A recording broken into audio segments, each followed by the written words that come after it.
Welcome to the Point Cybersecurity Podcast. Each week, join Eric Trexler and Carolyn Ford to explore the latest in government cybersecurity news and trending topics. Now, let's get to the point. Welcome to the Point Cybersecurity Podcast. I'm Carolyn Ford, joined by Eric Trexler. Good morning, Eric. Good morning, Carolyn. So I want to start again by asking our listeners, if you like us, do us a favor, go and give us a rating on your podcast platform, share the episodes that you like, and so we can stay on the air. Because we bring you fantastic guests like this morning. Today we have Petko Stoyanov. He's Forcepoint Global Government Commercial Products CTO. Good morning, Petko. Good morning, Caroline. Good morning, Eric. How are you doing? Wonderful. Thanks for having me on this. I appreciate it. And for your audience, make sure you smash that like button. Nice. It's always nice to see you in your personal bunker also, Petko. Yeah, so Petko, I'd like to start by just having you tell us a little bit about yourself. Give us a little bit of your background. Yeah. So I just recently joined Forcepoint coming from McAfee. And prior to McAfee, I spent almost feels like 2 decades at this point, working across the DoD, across civilian, across the intelligence community, just helping our CIOs and CISOs really implement technology to fix the challenges they're having. And during that, I kind of joke around, I got into cyber backwards. And what I mean by that is I started building weapon systems overseas, UAVs, unmanned aircrafts, radar systems. And as we're doing this, we have to start worrying about how do we protect this technology when it's in areas we don't trust? If it's in countries we don't trust, how do we ensure resiliency in those systems? How do we protect the data? And eventually that kind of got me into the cybersecurity realm as one of the capabilities that we had to look at. And so going from high performance computing, UAVs to cyber, and then when you get into cyber, you realize, wow, this isn't really that much different from what I was already doing. I'm just meeting mission requirements, making sure our users can use the system they have while they're fighting every single day using, so they're on the battlefield. And the battlefield is not always in uncontested lands or overseas, but it's, the battlefield is also on the networks, on the internet, at home, we're all remote. In fact, more and more so these days. But Petko, what I heard you say was 10 plus years ago, you were thinking about building cyber resiliency, cyber protections into commercial kinetic type products that were being sold to the government. Yeah, excellent point. Yeah, one of the when you're working with the U.S. government, you're always trying to do you create? I always use the example of, do you buy, build, or partner? Do you go buy the technology you need and bring it in? Do you partner to get what you need with the systems integrators to get what you need, or you just build it in house internally? And we've seen lots of us over the years where we have GOTS that's created just for GOTS, and you have COTS that have been modified to become modified GOTS, and the maturity of those products, the resiliency of them varies based on what was actually implemented. And I found depending on the program, depending on the mission, some of the software was more resilient than others. And what I mean by resilient is everything from the ability to withstand an attack from a number of vulnerabilities they have, to being able to scale. So when a claim system is trying to process unemployment records, for example, can it do 100? Can it do 100,000 claims per minute? That's a huge difference. So when COVID hit, one of the areas I remember talking to state CIOs was, how do we process all the massive unemployment claims that are going to come in? And some of the state CIOs, well, we're still bare metal. We still have a lot of legacy workflow systems that literally can only do 50 a day. Well, you've got 1 million coming. How are you going to scale that? Some of them migrated and modernized their architecture quickly. They did it over a month or two. Others, the ones that are further along, were able to withstand that tsunami of needs that was coming. So I define resiliency as much more than just cyber resiliency, but rather how are we resilient in terms of our daily operation and meeting the mission needs? So mission could be an agency doing its business. Mission could be a system that has to operate overseas, but we need to make sure that we don't have downtime and we have more time on mission. Carolyn, it's interesting. We had Dave McDonald on a couple of months ago talking about the CIO now being the Chief Resiliency Officer. you and I have spoken about resiliency, and we know that in the industry, both on the vendor side and the customer side, resiliency really means different things to different people. Yeah, that's just what I was going to say. I was talking to some colleagues last week, and this word resiliency has been tossed around for years. I mean, as long as I've been with government, which we won't say how long that is. And even some guys that have been in the industry like me for years and years, some of them decades, said to me, "What does that mean? Why do you keep saying resilient, and what does it mean?" And I've seen it associated with, like FEMA says, continuity of operations. Okay, great. And I like, Petco, what you just said, that it's a lot more than cyber. So let's unpack that a little bit more. Yeah. Cyber is there to really just protect the mission needs, the workflow, the people. It's the guardrails is the way to look at it. Cyber is not the solution. Cyber just tends to be part of that problem. So, Right. Defense Logistics Agency defines. They have 4 pillars for resiliency, and I think it's kind of interesting. They look at it from the human side. They look at the mental, the physical, the social, and the spiritual. Mental. Think about all the active shooters we've had over the years. How do we protect the people, making sure they're in the right state of mind, making sure they're not being coerced externally by others, making sure they can really, and in a large organizational agency, one of their main goal is the mission itself. And individuals' mental health, physical, spiritual, social is part of that. That whole workflow that tends to happen in order to meet the mission needs is a mix of, and it's a cliche thing, but people, process, technology, if you will. And are the people resilient? Is technology resilient? And is the process resilient? Are 3 different things we need to look at. So from a technology standpoint, we've had some great inroads with cloud services and be able to scale and adapt. But with people, we really don't. We don't focus on the resiliency of people enough. And from the process standpoint, a lot of times if we have the right people, the right technology, they'll figure out the process, which is definitely true. But what happens if those people leave? And I'll give you an interesting statistic. I read somewhere that recently 800,000 women left the workforce. So, Caroline, you're nodding, you're good with this. Because of distance learning, some of them said, well, I'm going to take a couple months off and just make sure things are stable and mental and the kids are safe at home. So what happens when those people leave and the process was never documented? Technology wasn't working without the people in the process. Organizations and agencies and enterprises are now revisiting resiliency as what happens if a certain part of my workforce leaves? What if we lose that knowledge gap? What if we have situations where it's not an external issue, but it's an internal issue where people literally leave? It's amazing, or it takes data.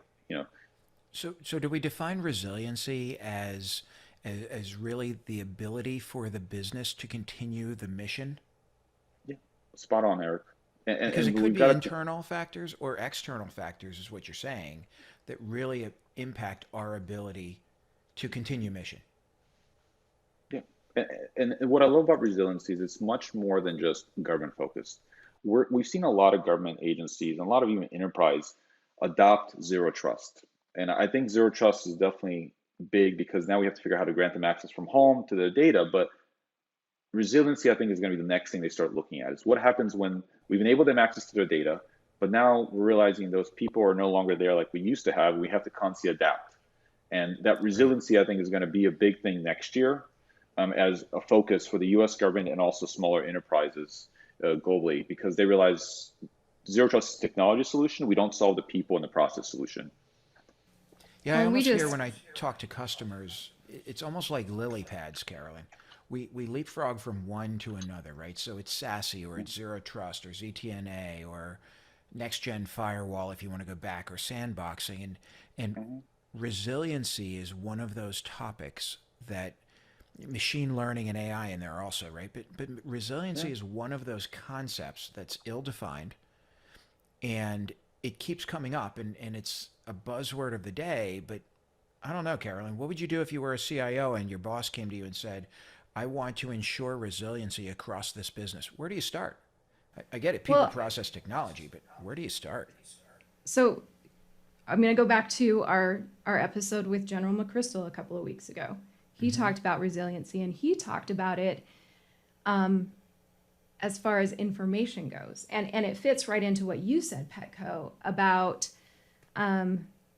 making our people resilient. So he was talking about making sure that information was getting out to the edges, that it wasn't just a command and control, and that makes us resilient. When we start to function like the cardiovascular system and we're pumping that information out to the edges to everyone, then we become resilient. And I need to add, very important, not just sending the information out, but empowering our people, everyone, to act, and not just empowering, expecting them to act.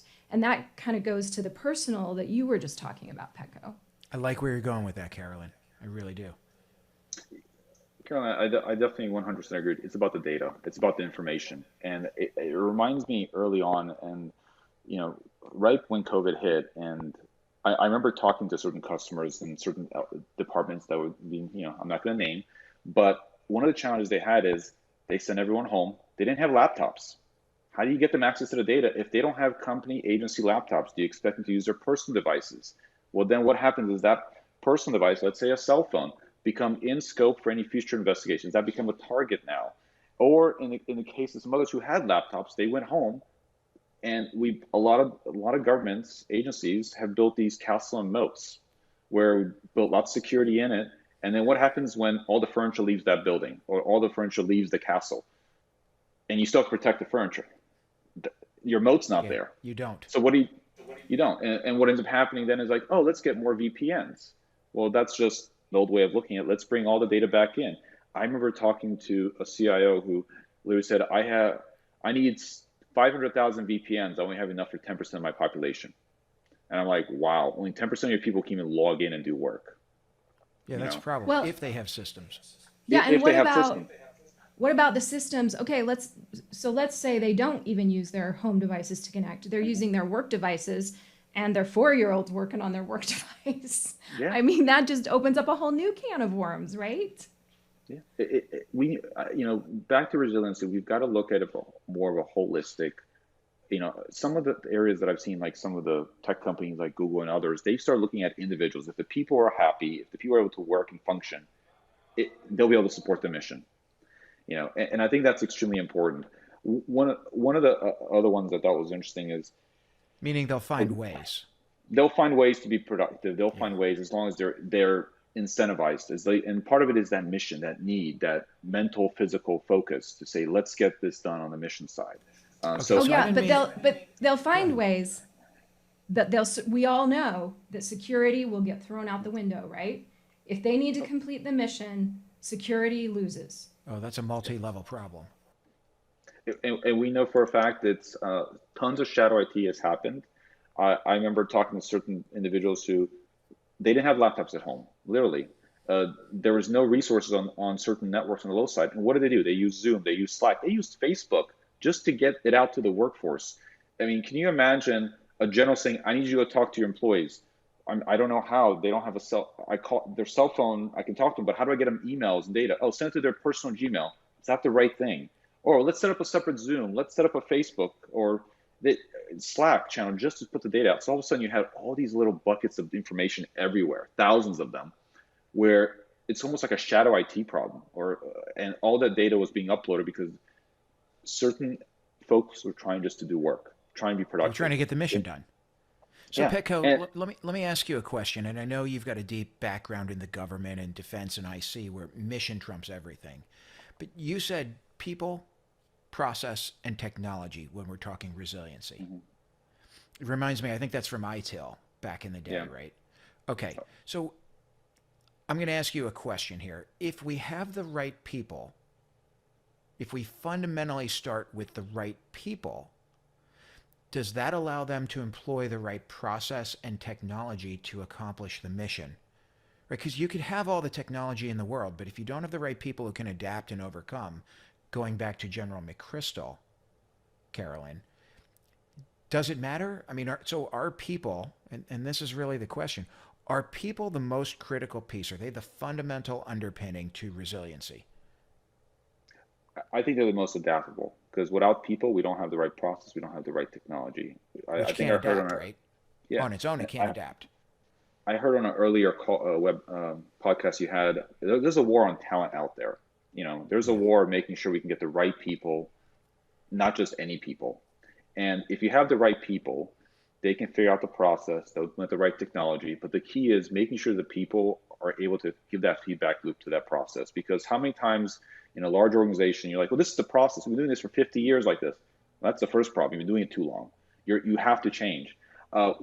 You have to put a forced change in there sometimes where you force folks to look at the process and improve it. Let the people make the changes. Without that, you're never going to be able to transform technology, you're never going to be able to transform the people, and never transform your processing to support your future needs for your mission. So Carolyn's a new CIO. Her director comes to her and says, I need assured resiliency. I need you to focus on resiliency. What I'm hearing you say is focus on people. Don't go out and buy a whole bunch of technology. Don't set up 15 data centers right now. Focus on your people first, and the rest will flow. Most CIOs I've talked to will start first with infrastructure. Can my systems even stay Right. up? And once they get past that, they start saying, well, how do we do business? Well, this is the process. Well, the question should not be about the process, it should be about how do people do business? How do they communicate? Are they being effective? And I would say once you have a stable base infrastructure, focus on the people, and then let them update that infrastructure to what their needs are. Are there working groups that CIOs have set up? I mean, there's tons of COVID working groups, it feels like, but how many of them are set up for how do we work better in the work environment after COVID? How do we work next year? In the government, they have lots of classifications, different levels of clearances. And are we able to work from home while being able to access secret equipment? Like or top secret? Is there a way to access that data where we can protect the data, bring the people to the data or the data to the people? Maybe there's a way we can just bring the pixels to the people and not have them touch the data. Yeah, that's a good point. I mean, if the heart's not beating, then you're dead before you begin. But it seems like that infrastructure, you can really get mired down in that and never get to the people. It's not quick to change it either. No, it's funny. Well, it depends. I would say it depends on how mature you are in your organization. We've seen lots of CIOs get stuck on, are you using the tool or is the tool using you? And what I mean by that is, are you stuck there trying to maintain that tool? And you're spending 80%. I remember talking to a cybersecurity group, and I found that 80% of their people was just trying to maintain the tools, not even use it, just try to keep the care and feed it. Very common.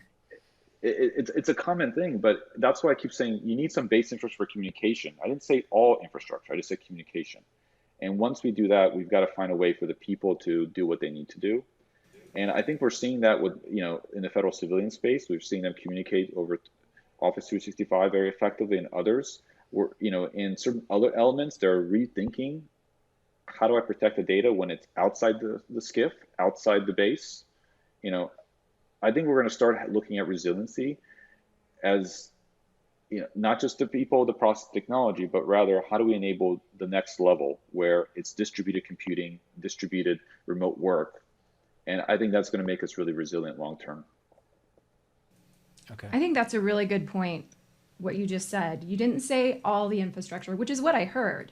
And so you clarifying, saying you just got to make sure communication can happen first, right? So as we wrap up here, give us the top three for this new CISO or any company that's trying to become resilient. Yeah, I think the first step is understanding what your technology is. I cannot tell you how many teams I've talked to who have literally no idea what's on their network. They know they have lots of technology, lots of vendors, but if you say, give me what the technology looks like, they can't give you a map. So understand what you have now. Every team we deal with. Yeah.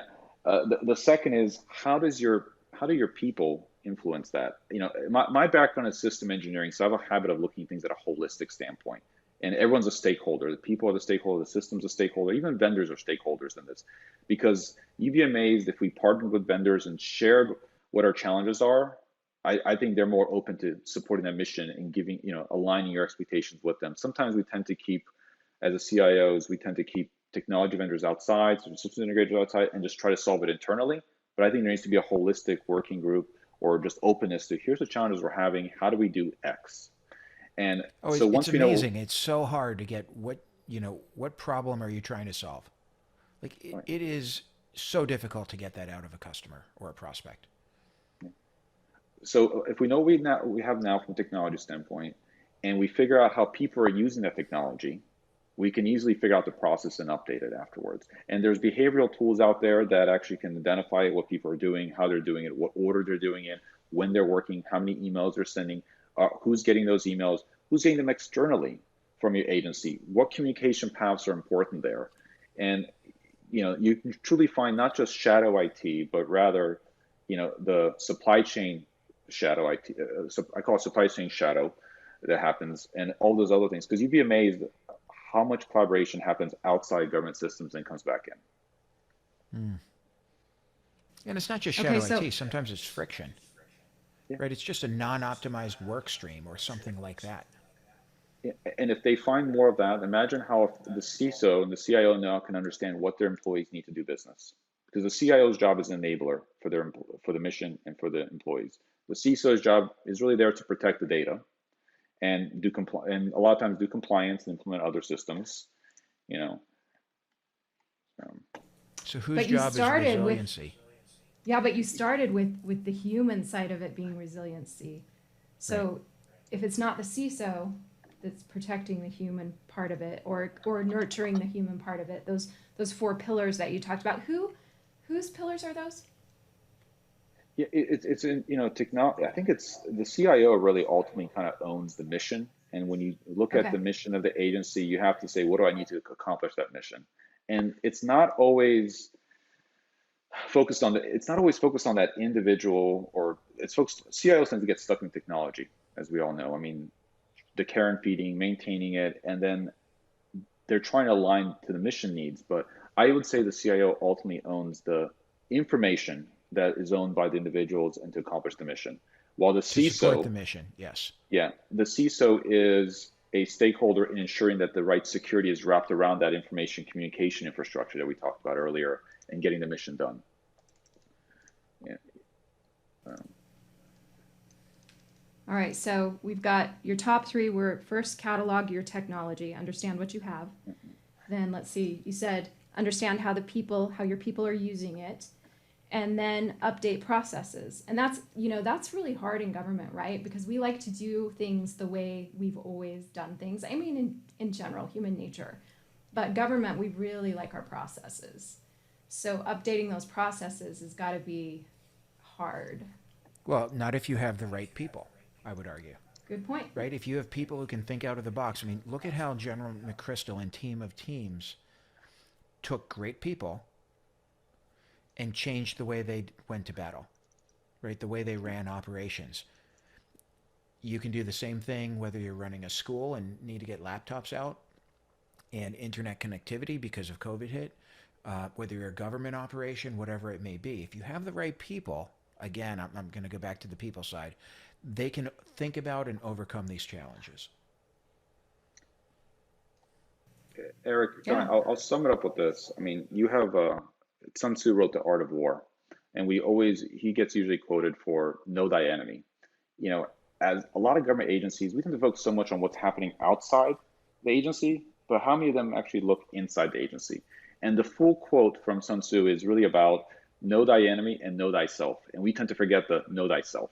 If you only know one of those pieces, it's not enough. So we got to know ourselves in terms of our agencies, our people, our process, and we got to know what's happening outside. What's really happening in industry that could affect our mission, could affect us. So we need to apply more of the know thyself instead of know thy enemy. It's the two parts.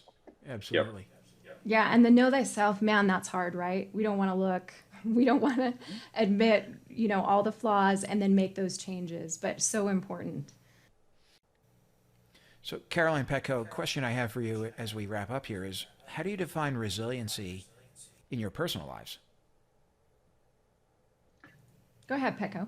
Yeah, so it's kind of funny. On a personal note, like my wife's taking a little bit of time off and trying to balance the whole distance learning with the kids. I mean, I mentioned earlier there's probably 800,000 women that took time off just because of distance learning, and I've got 3 young kids. They're elementary age, and it's kind of the whole distance learning has really been challenging, at least for my kids. And I started wondering, well, do I want them really sitting in front of a laptop for 6 hours a day and mind you, they're 6 years old, 5 years old. Is that really effective? Is that really what they need? Or is something better? And I remember getting emails from certain teachers saying they're not in this class or that class. And I'm like, well, yeah, because they're outside playing. I'd rather have them do that. And, make sure they're physical outside, not physical in front of a screen during Zoom. That just is not, conducive. So what we've been applying resiliency is we started with the mental health, making sure our kids are mentally sound. We kind of see this year as it's kind of a wash in a lot of ways. And my wife and I are both augmenting our kids' mental health with some school, classes. My son's loves to learn. So we literally got him a first grade kindergarten book, and he's just been going through it line by line himself, doing his math and everything else. It's amazing. So nice. We found just a little bit of homeschool, if you will, coming new age, but they're still doing the active public school system, but we're augmenting it with homeschool where it makes sense, making sure they're mentally sound. It's actually bringing us closer together. And we're really understanding the people, understanding the process, and using technology to make that come across. I love that. I love what you just said, that it's actually bringing you closer together. And I found that in my personal life. I've formed bonds, even with my friends, that would not have happened without this disruption. And then back to your point, Petco, of, we have to nurture and our talent, our people. They're our most important asset. And as a mother, if my kid's in distress, nothing else matters. Right. I don't have resiliency for anything else. So it's so important that we hold space. Sorry, I'm also a yoga teacher, so that's where that new agey phrase just came in. But that we hold space for that, and that we're patient with one another. What about you, Eric? Well, you actually brought up a comment that I hear from somebody I spend a lot of time with who says, are you willing to take this on board? And what he's really asking is, do you have, to your point, Carolyn, the space? To your point, Petco, where are you spending your time? From a resiliency perspective, do you have time to take this on board? Work comes secondary. We're personal here right now, but work is secondary to family, to survivability. So I think it all comes together. So, that's one of the reasons that I'm in cyber, Eric, because cyber is so interwoven into our lives that if it's not safe, then my kid's not safe. The people that I love are not safe. And that's where I find a lot of purpose. Well, I would say, I was in the Army and the infantry, and your job is to be on the front lines and fighting for the country. And one of the things that the U.S. military does really well is it really tries to take care of your family on the home front, right? So that you can be solely focused on doing what you need to do, which is fighting the battle. And you're not worried about your husband or your wife or your kids, and are they going to eat, and will someone take care of them? And you see that a lot. With cyber, though, it makes it very personal, as you articulated, Petco, right? Your wife is taking time off to be with the kids because right now we've got challenges on the home front. Now, they're not cyber, right? We're dealing with a global pandemic, but cyber attack, cyber resiliency means we have to take care of ourselves on the home front too. It becomes a lot more personal. It comes and touches us in our homes, in our communities. You guys, thanks so much for getting a little personal. I really appreciate it. Yeah, that's the yoga instructor in you coming out, but that's okay. It's good. I know. Which, speaking of, I'm going to go teach yoga now. So thank you so much, Petco. Yeah, thank you. Any Great discussion. Did not expect it to go this direction, but I love the fact that it did. Yeah, fantastic. So thank you so much, Petco, for being with us today. And thanks to our listeners for being here. Remember, go give us a review. What's your plug, Petco? Smash that like button. Smash the like button and give us topics you want to talk about. All right. Thanks, Eric. Thanks, Caroline. Okay, Carolyn, I'm going to go figure out myself per Petco's guidance. Good for you. Thanks for joining us on the To The Point Cybersecurity Podcast, brought to you by Forcepoint. For more information and show notes from today's episode, please visit www.forcepoint.com/govpodcast. And don't forget to subscribe and leave a review on iTunes or the Google Play Store.